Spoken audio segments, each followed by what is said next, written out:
Welcome to the Praying and Slaying Podcast, a Light the Fire Outdoors production, where meatheads Aaron and John take you through a day in the life of the praying and slaying lifestyle. Without further ado, here's the next episode of the Praying and Slaying Podcast.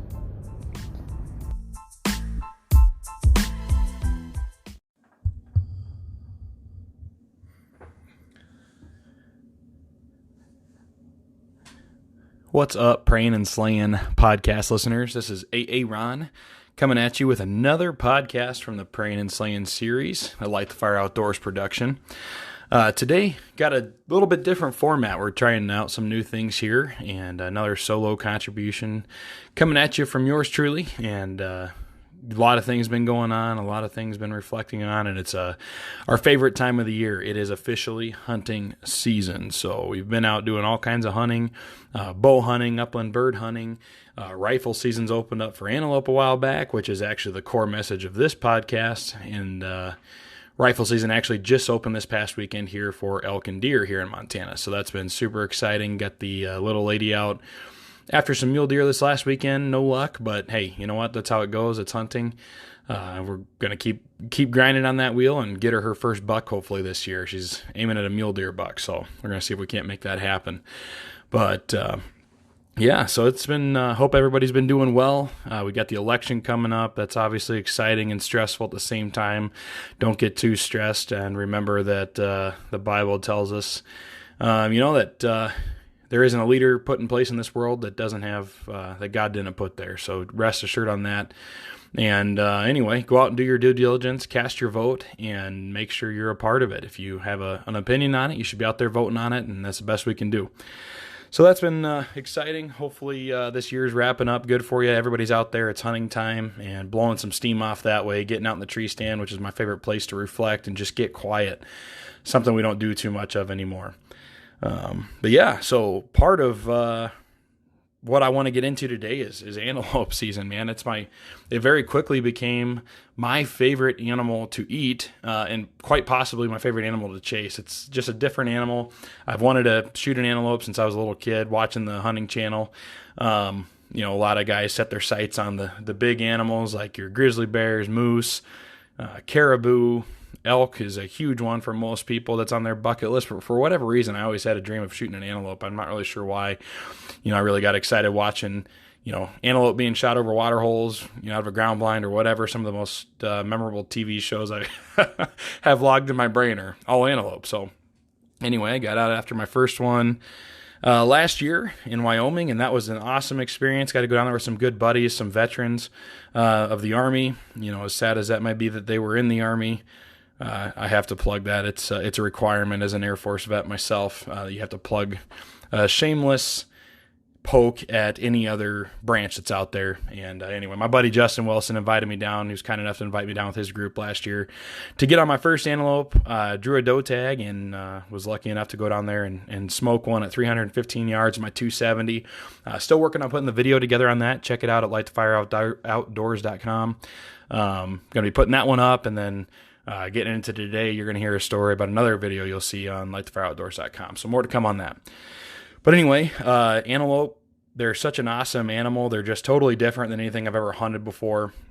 And, you get out and, moving here to Montana totally changed the way that I, thought about hunting. I grew up in the Midwest in Iowa, moved to the East Coast for a few years via the Air Force, and a lot of just sitting still hunting. And there's nothing wrong with that. It's just a totally different style. You're sitting up in a tree stand, basically waiting for something to walk by. Hopefully you put yourself in the right place. Fast forward all the way till a few years ago, and now we're here in Montana, and hunting totally changed. You're out there, you're chasing the animal down, you're spotting it from way off. And antelope's no different. Antelope have some of the best eyesight out of any mammal species that's out there, so that's totally different than anything else. They basically rely on their eyes, and they live in flat, wide open country. It's super tough to get to. Did a little bit of bow hunting here in Montana last year, and that was an extremely humbling experience. Had a few close calls, but ultimately couldn't get it done. And, antelope's eyesight is something that's super hard to fool. So just a different animal. It turns into more of a long-range game, getting close enough for your rifle to do the job, not so much getting close enough for you to do the job. And I got an antelope doe, like I said, 315 yards down there with my buddy Justin. That was awesome. And very, very quickly found out that it is one of the best wild game meats that you can possibly get. We just started a new Facebook page actually called Wild Game Nation. Go check that out on Facebook. Basically a community for people to share wild game recipes, wild game stories, and just their love for harvesting and putting food on their table. With the wild game opportunities that we have here in the States. We're extremely blessed to be able to hunt and do what we do here in the States. Basically, in all 50 states, you've got so many opportunities to get out there and put, food that you took from start to finish and put on your table. You know where it comes from. It's a pretty cool opportunity. So anyway, go check that out. But you're going to see a lot of antelope recipes from us coming up on there as well. And just the table fare from an antelope is absolutely phenomenal. My wife...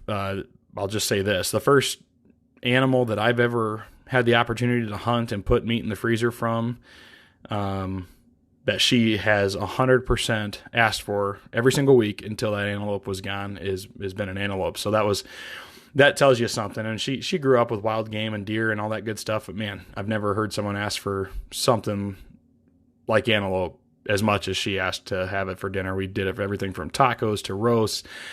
Made some wild huckleberry, just kind of gourmet deer loin or antelope loin, and some all kinds of crazy stuff. But just amazing table fare, and I have had all kinds of family up here this year. In spite of COVID, it's been pretty awesome to be able to be blessed with people traveling and visiting and get to see our family, the in-laws, the nephews, and several of these people traveling in and out of home here for us have had a chance to try antelope, and everybody's loved it. It's kind of a controversial meat, so to say. Down in Wyoming, I remember, basically last year's hunt kind of played out. I got down there on a Thursday. Everybody else had been hunting starting that previous Sunday, and I had to work, and we got minimal time off during that time of the year for us. It's the busy season at Tacticam. Obviously, if people are out hunting and playing, we're selling cameras to them to be able to share their hunts with. So I had to work and drove down there on a Thursday. Got down there just in time for it to start raining. So I camped out in my truck, woke up the next morning to a complete muddy mess down in this little ravine everybody was camped in. And, when you hear the stories of people getting stuck on roadways out in Montana or in Wyoming, they aren't lying. When it rains, that stuff turns to absolute gumbo. Your truck slips and slides worse than it ever could on snow or ice. And it's just a fact. It's crazy. It's very easy to get stuck. So basically spent the entire first part of that hunt towing everybody else out for whatever reason. My Dodge EcoDiesel, shameless plug here, did a great job pulling a few Chevys and Fords out, so that was awesome. Pulled some people's campers out, and had a good time doing that. Little nail biting at times, but we got her done. And anyway, we spent so I spent my second night down there, in a hotel. We drove down there, got dried off, got the trucks cleaned off, stayed in a hotel because it was just a lot safer instead of being stuck out there and stranded in some dirt roads.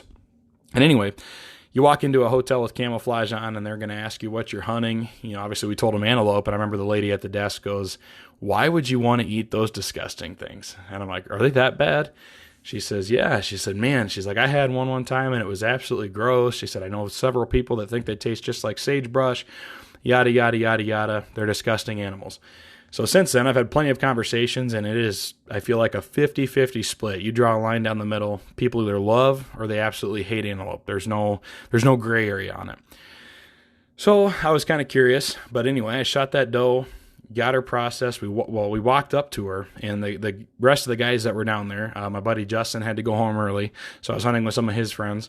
And we get up to the antelope, and I'm just kind of having that in awe moment. First time I'd ever seen one that close. First antelope on the ground. Pretty awesome experience. And I remember one of the guys saying, "Okay, cool, you got her. Let's go ahead and keep going after the group. We got one more tag to fill." And I was like, "No, I think I should stay here. Let me go ahead and I'll take care of her. I'll get her, all quartered out and everything, put her in my backpack, and I'll hike her out to the road to the truck, and I can bring the truck around so that way it's halfway closer to us. You guys keep going. I'm going to stay here." And they kind of argued with me a little bit about it, but I was pretty adamant. Hey, you know what? I want to get this meat off the bone as fast as I can. Just take care of that meat and get it out to the truck where I know I've got a cooler full of ice waiting for it. So we did that. They ultimately agreed. They went off after the rest of them. I took care of my antelope, hiked her out about a mile to the truck. and put her on ice and drove the truck around, picked the guys up, and that was about the long and short of that hunt. But anyway, yeah, get home. That meat had a couple days to rest on the ice in the cooler, and holy smokes, man, there wasn't a single thing that we took off that antelope that wasn't absolutely phenomenal. I mean, it was just fantastic table fare.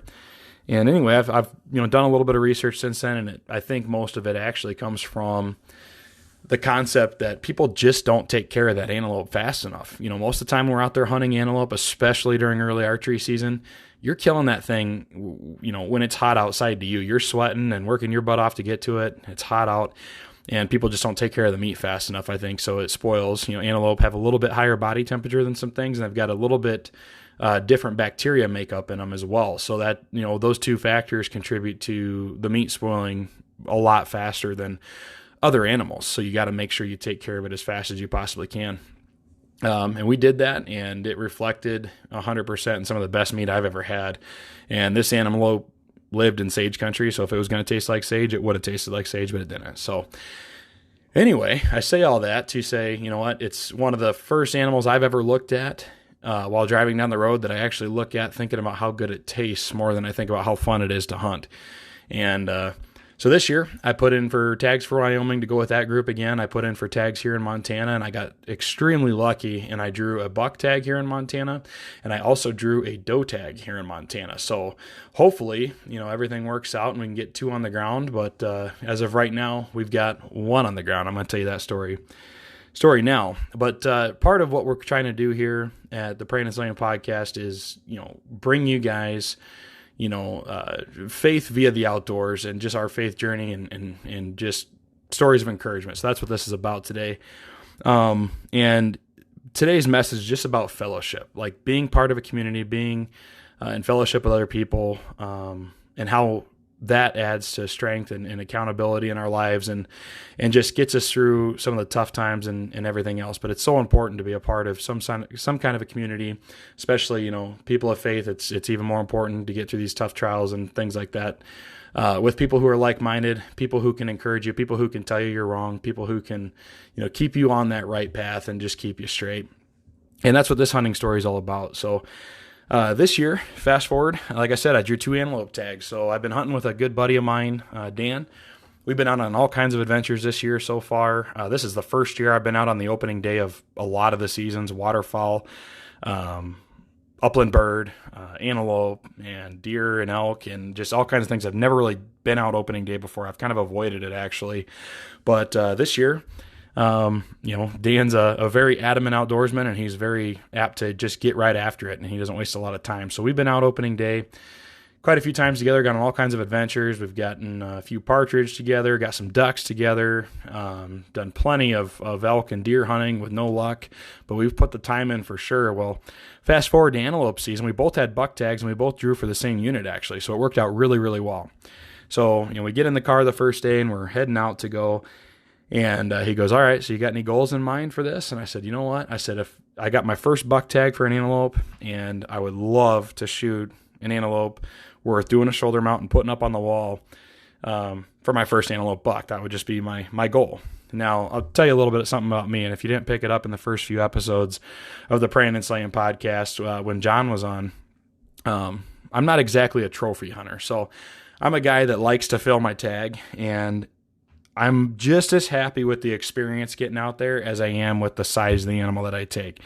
Now, that's not to say if I have a choice and I see a few bucks, or I'm going through some things or whatever, that I'll take the best animal I have an opportunity at. However, it's not going to stop me from filling a tag if I just get in that time where I'm like, I'm running out of season time, or I'm running out of daylight, or whatever. I'm going to fill that tag. So I've never been a trophy hunter, just to say that. I've killed my fair share of big bucks, killed several, smaller bucks and things when it comes to whitetails out of the Midwest, stuff like that. But man, it's more about the experience for me. So anyway, having never killed an antelope, you can imagine every single antelope we see that has halfway decent horns on its head looks really good to me. So we're going out there, and he goes, all right, man, well, we're going to kill a big one then. We'll get after it. And he said, I have a few ideas of where we can find some. So I'm like, all right. So we start driving around, and opening day for antelope is unlike anything I've really ever seen. And I don't know if it's unique to Montana or if it's anywhere that rifle season opens for antelope. But it was absolutely nuts. I've never seen more hunters. Anytime we saw an antelope, if you looked around in a 360-degree circle, you would find a hunter that was already going after it. It was absolutely nuts.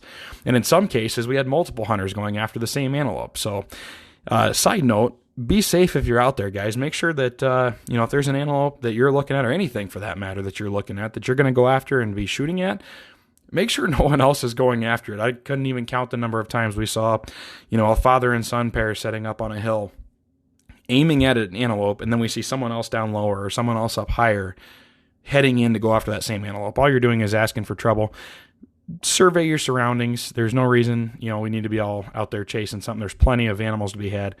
Get out there, take your time, survey your surroundings, and make a good choice. So anyway, I say that it was just a unique experience, but there was antelope everywhere. There's people everywhere. We were having a hard time finding antelope that weren't already being chased.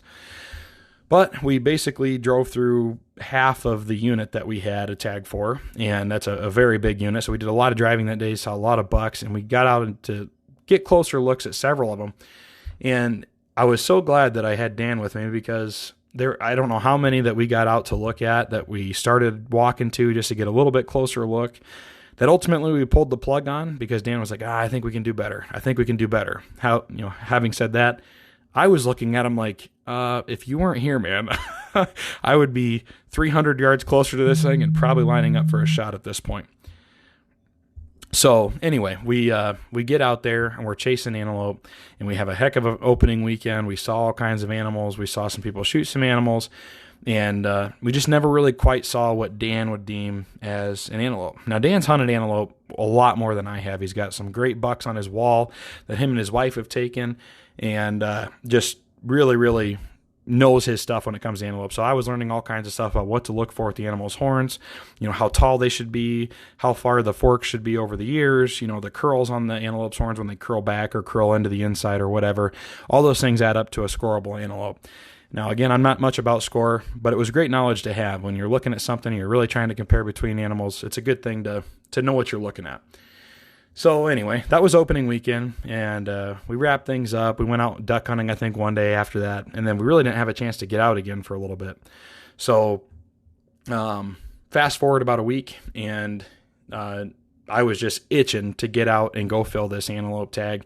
Him and I had a couple opportunities, but the opportunities didn't really line up. And anyway, I ended up going out on my own on a Wednesday. I was looking at the clock, just waiting on work to get over. 4:30 my time is 5:30 office time. That's usually when the office closes.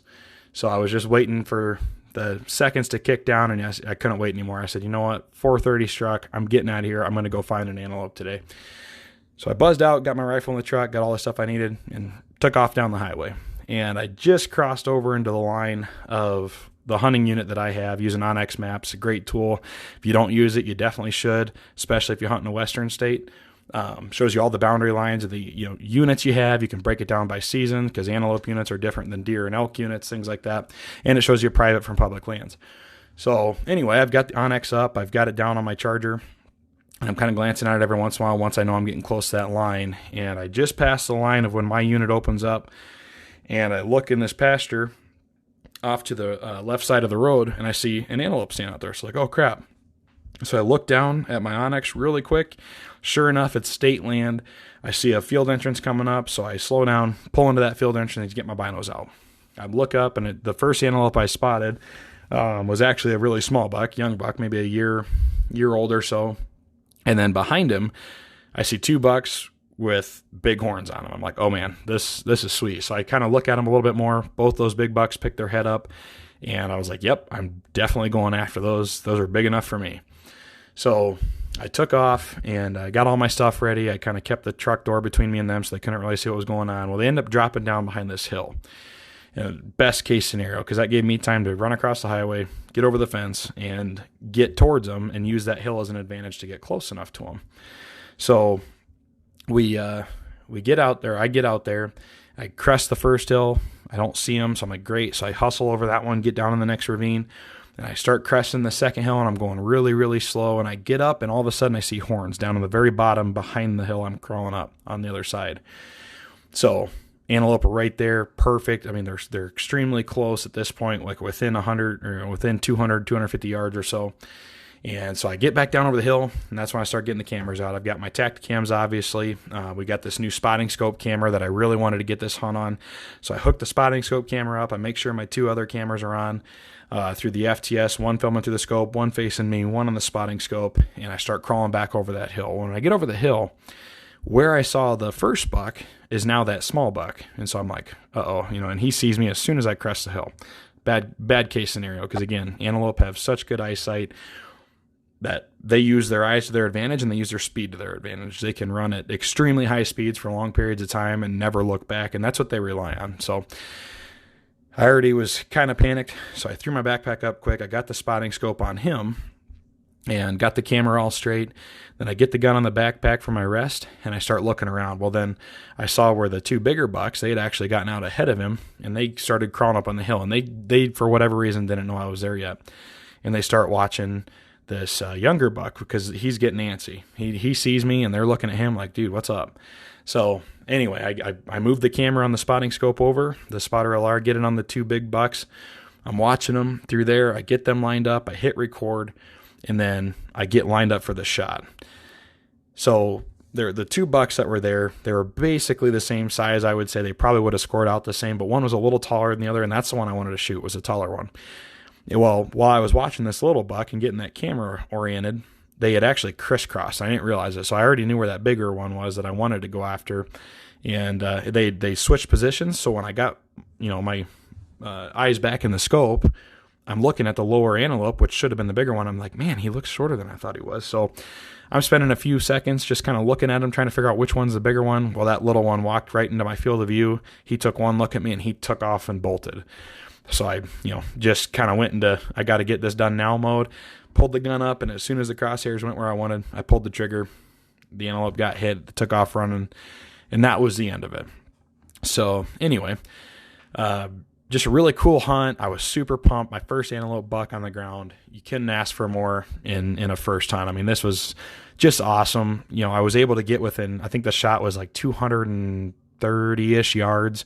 I mean, just phenomenal. Getting within that close of 3 antelope is something that's tough to do, especially after they've been harassed for a weekend or about a week at that time from other hunters. And these guys were just, it worked out perfect. So I was super pumped. I called one of my buddies, William Kelly out of Illinois really quick, talked to him, told him about it, and got my game bags, got all my gear together, and I headed out after that antelope. Well, I got up to him, and I will say this 100%, and I mean it. I was not disappointed. I was so jacked that I got my first antelope buck. He's an awesome buck. For those of you who know antelope scores, he scored out at like 61 inches, I think. So nothing crazy, but if that tells you anything, he's 20 inches shy of record book. So that's, he's a mediocre antelope if you're going by score. But just awesome hunt. Awesome that I got my first buck. I couldn't have been more excited. But as soon as I saw him, I'm like, I don't think Dan would have let me shoot this buck. He would have said, I think we can find better. I could hear it already. So I'm skinning him out. And the whole time I'm skinning him out, I'm like, you know what? I think because those words were sitting in the back of my mind, I think we could have done better. My shot had actually messed the cape up a little bit. I'm just going to get this one Euro mounted. So I didn't get a wall mounter for my first buck because the hide was kind of toast, which I probably would have still done it if the hide would have been good on the brisket area where the bullet impacted. And, anyway, but needless to say, Dan would have said, let's go find another one. And I actually had a plan that day to go check out a spot that Dan had dropped a pin saying he saw some monster bucks over there, but I didn't make it that far because I got so excited on the first thing I saw, and I was on my own. I didn't have anyone there to keep me accountable. So went after him. I got it done. I got an awesome hunt on film. I got my first hunt on the spotter LR that came out this year, which was sweet. And it was all done solo, 3 cameras by myself. Just, you couldn't ask for a better hunt. It was awesome. So anyway, that video will be on lightthefireoutdoors.com. Be on the lookout for that. Super excited to get that video put together here. Great opportunity, great hunt. But my results were less than what I had initially set out or verbally expressed to a buddy that I wanted to do. But the result of it was less than what I probably could have had should I have had my buddy with me. And we went out together and we held each other accountable.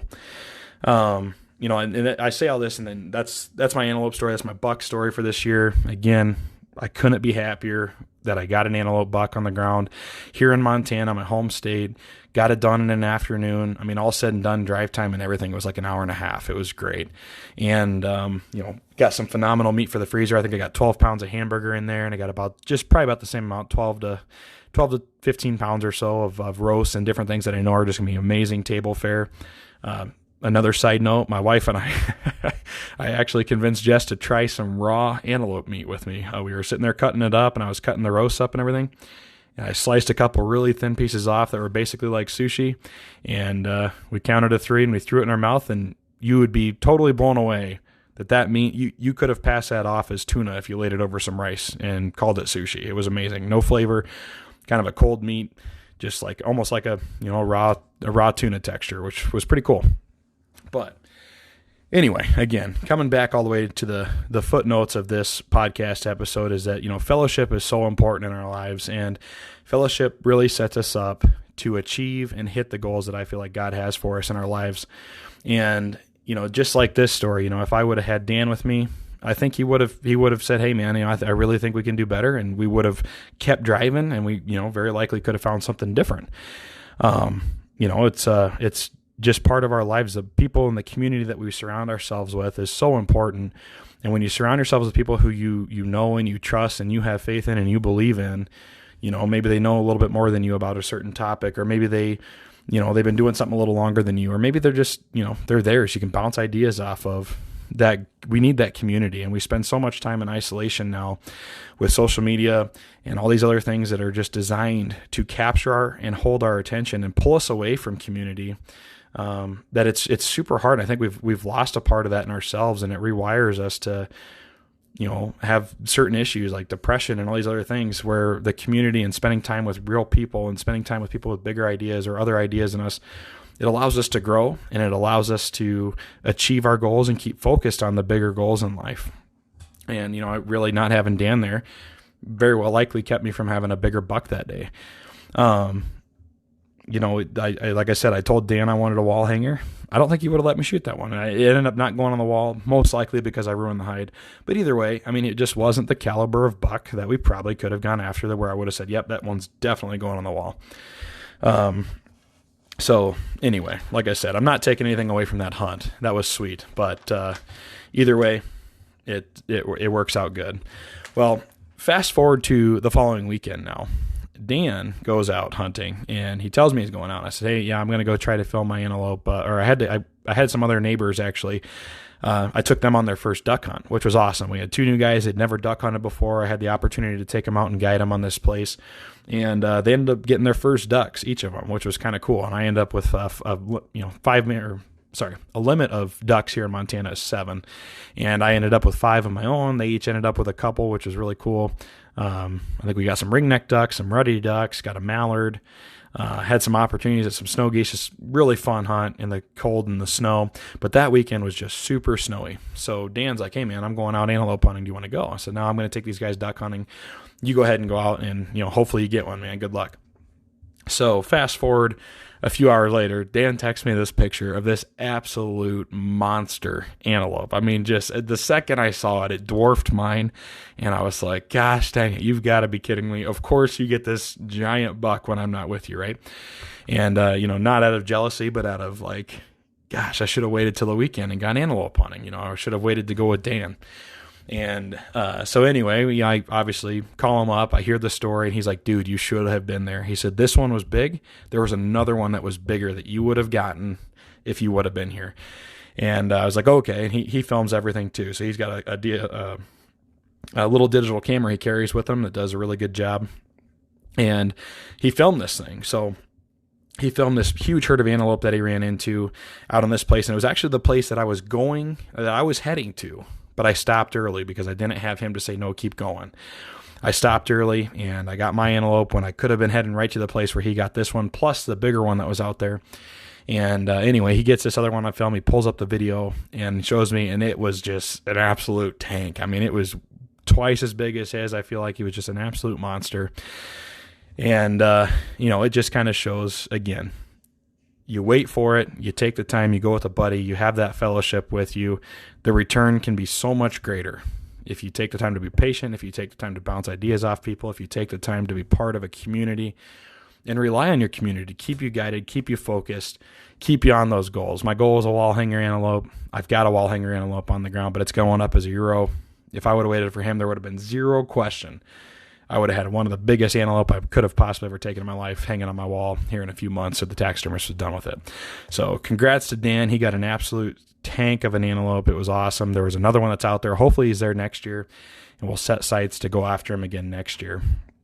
But just an awesome antelope.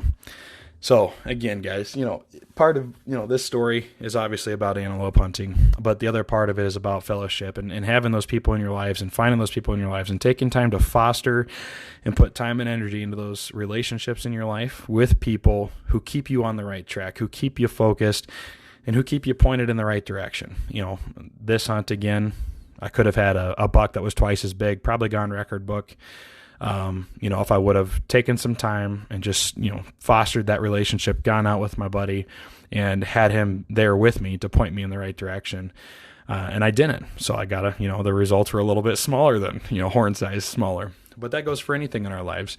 How many times have you gone out and tried doing something solo and you just give up on it because you don't have the encouragement maybe you needed to keep going, or that person to keep pushing you to stay side by side. I don't know if you guys watch a lot of History Channel stuff, but I was actually watching a show the other day of I Shouldn't Be Alive, and there was an episode where these people had to abandon a boat because it was sinking in a storm, and they get on a life raft. Well, two of the people end up surviving out of the whole group that was in there, but they had each other, and they both from the beginning kind of set up. You could tell they were both a little bit mentally stronger than the other people, but they knew that about each other, and they recognized it, and they used each other to keep pushing on, and it ultimately survived, a situation where they very well likely could have died or should have died with the amount of dehydration and lack of food and everything they had. It's just, there's so much strength in community, and even if that community is one other person in your life. I had a roommate in college. His name's Scotty, and to this day, one of the most influential people that I've ever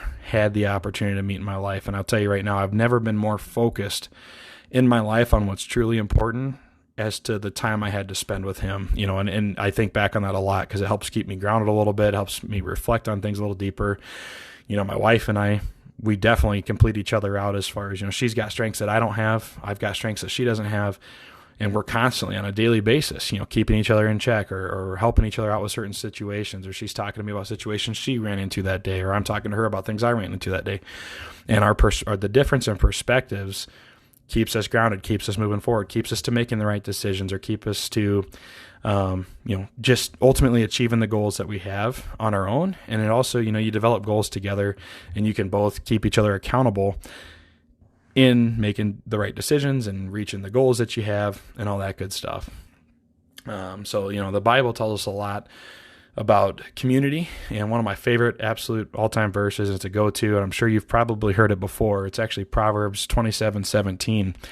And it says, "As iron sharpens iron, so one person sharpens another person." And this is just, it's 100%. I mean, if I'm having a weekday and you've got, I've got a buddy who can just come in and give you a little bit of encouragement, that makes you sharper. If maybe you're making the wrong decisions, maybe you're doing something you shouldn't be doing, or maybe you're going down a path you shouldn't be going. Those people in your lives that have your best interests in mind and who you kind of just rely on, maybe they've got different strengths, or maybe they see things differently than you. They can guide you back to the path you should be on. Again, it's about becoming the sharpest person you can be in this life, mentally, spiritually, physically. And if you don't have that accountability and you don't have that partnership and that, the fellowship in your life to keep you guided on that path, you're up to your own devices. And a lot of times, we've got a lot of things weighing in on us. The days of social media, there's all kinds of things that just impact us constantly, nonstop on a daily basis that can guide you in 1,000 different directions. You don't even know which way is right. That's what those people in your lives are for, those real relationships, that real time you spend with these people in your life. That's what they're there for. And it helps keep you sharp, and it helps keep you in the right direction. Another one, 1 Thessalonians 5:11, therefore encourage one another and build up one another. That's extremely important. Part of our lives in today's day and age, we're just bombarded with negative. And a lot of it, if you haven't watched it, by the way, My wife and I took some time and we watched, I think it's called The Social Dilemma. It's on Netflix. It's a documentary, but it's about the social media impact of our lives right now, and kind of, it's basically an experiment at this point still. It's relatively new in our lives. This last decade, it's gone exponential, but we have so much negative in our lives, and it's because the types of things, and watch this documentary. I'm not going to get too much into it, but basically the way these things are designed, it's computer algorithms, and the things that get you to react are the things that impact you the most. And it's the things that it will keep throwing at you, because it's basically like giving a dog a treat. When you tell the dog to sit and it sits. When you click something, you're telling that dog, good boy. And it's like giving the dog a treat when the dog sits, because it thinks it did the right thing to you. And that's what it's designed to do. It's designed to capture your attention and keep your attention. So either way, negativity spreads like crazy on these things, because guess what triggers you the most? Guess what gets your heart racing the most? Guess what, gives you that thump in the chest, makes you want to react, makes you want to comment, makes you want to like, makes you want to do whatever. It's usually something that triggers you. That's what these things are for. And I think part of the lack of personal interaction and the lack of fellowship we have in our lives now, because we're getting so isolated, we're lacking encouragement. We're lacking people saying, hey man, I believe in you. Get after it. Go after it. I know you can do this. I know you've got this. Or, hey man, why don't you stop doing that, dude? Come on, let's go this way, or let's start doing this. Or, hey man, how can I help you with something? I see you're struggling. We don't have a lot of that anymore. It's all fake. It's all pretend. And we're really losing out on some of the best years and some of the best opportunities in our lives because of it. And again, it just makes it, fellowship is so important in our lives, and we've really got to get out there and start doing these things and making these relationships and spending time and energy here, and really ultimately striving to achieve the goals that you've set out for yourself. Because I know every single one of us has goals we've set. I know we've all got places we'd like to be. Maybe there's a place at work you'd like to be, a position you want to take. Maybe there's, something you've got in mind that you're just trying to achieve. Get people in your life that will guide you and help you to reach those goals. That's so important. And just keep you on the right path and keep your heart and mind settled in the right place. That's the other thing with it is, again, people with different ideas and different opinions and different, outlooks on everything can keep you rooted in the place you need to be, which is just super, super important. But anyway, again, 1 Thessalonians 5:11, encourage one another, build each other up. It's so important. If you got someone in your life, be sure to make someone. I was just listening to give a shout out to the guys who have the Working Class Bowhunter podcast. I was just listening to theirs with Mark Drury the other day. And he said, a secret to a long, happy marriage, or somewhere to this effect, is doing something that makes your spouse happy every day. How many relationships nowadays are ending in divorce or things like that? I mean, it's absolutely insane. It's somewhere in the ballpark of 50%, which is outstanding, not in a good way. But what if every single one of those relationships, that was their goal every day? Make my spouse happy in one way today. Do something that will put a smile on their face once today. That kind of stuff. And that goes for everything in your life. Be that smile. Be the voice or the sense of reason or whatever that puts a smile on someone's face today. Encourage somebody, build them up. Don't tear them down. That's what life's all about. And again, as iron sharpens iron, just like you put a smile on your face, guess what? That creates a contagious effect, and it goes into someone else's life. And at the end of the day, the more positive we are, the more goal-oriented we are. Say that 10 times fast. I think we're going to get a lot farther, and we've got a lot of hope in our life still. We've got a lot of hope in our society and, this great country we have the opportunity to live in here in the United States. We've got so much hope here and so many good things that can still come out of everything that we're doing. We just don't see it anymore because we're trapped in a negative isolation state. And we don't take enough time to listen to each other, try to sharpen each other, try to listen to each other, and try to guide each other towards shooting that big buck, towards saying, hey, pass on that small stuff. Don't let that small stuff bother you. Don't sweat the small stuff. Let's go after the big one. Let's make something positive happen. Let's make a really big impact here.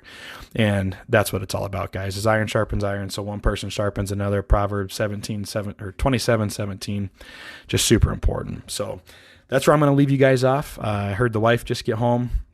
Gonna go downstairs. We got some dinner to eat. Maybe we'll have some antelope tonight. Be sure to keep a check out at lightthefireoutdoors.com. We have all the videos coming in. You're going to see the video of the hunt I just told you about for my first buck antelope, which was awesome. I'm going to get that edited up. That's going to be up on the website here soon.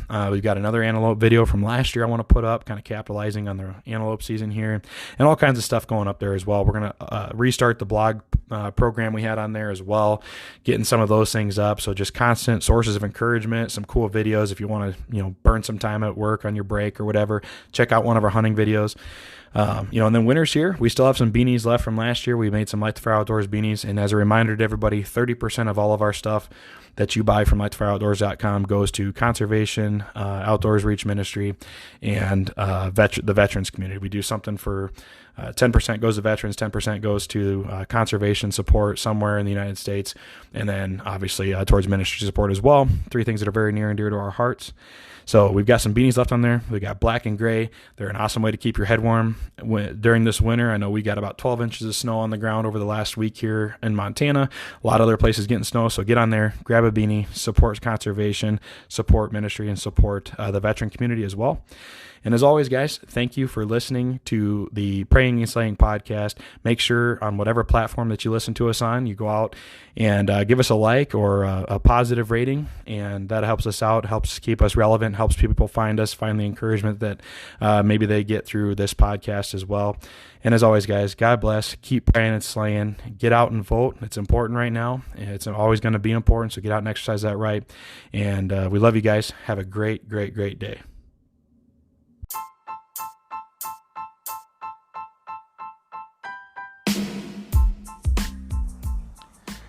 Thanks again, everybody, for listening to the Praying and Slaying podcast. If you like what you hear on Praying and Slaying, be sure to give us a 5-star rating on whatever platform that you listen to us on, and be sure to check us out at www.lightthefireoutdoors.com, where you can find all the episodes as well as other videos and other outdoor faith-based content. And be sure to check us out on Facebook and Instagram at Light the Fire Outdoors. Thanks again for listening. We look forward to getting you on the next one.